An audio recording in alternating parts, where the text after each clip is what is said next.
Promo റിവ്യൂയിലേക്ക് എല്ലാവർക്കും സ്വാഗതം. ഈ റിവ്യൂ ഇഷ്ടപ്പെടുവാണെങ്കിൽ ഒന്ന് ലൈക്ക് ചെയ്തും സബ്സ്ക്രൈബ് ചെയ്തും സപ്പോർട്ട് ചെയ്യണേ.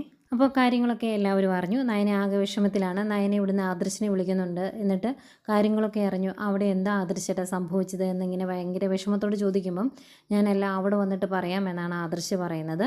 അത് കഴിഞ്ഞ് ജയനോടും ചോദിക്കുന്നുണ്ട്. അപ്പോൾ ജയൻ പറയുന്നുണ്ട്, നമ്മുടെ ശത്രുക്കൾ നമ്മൾ ഉദ്ദേശിച്ചതിനേക്കാൾ കൂടുതൽ ശക്തരാണ് എന്ന് മാത്രമേ അവൻ എന്നോട് പറഞ്ഞോളൂ. അതുപോലെ ആ ഡീൽ ഉറപ്പിക്കാൻ പറ്റിയില്ല എന്നും പറഞ്ഞു.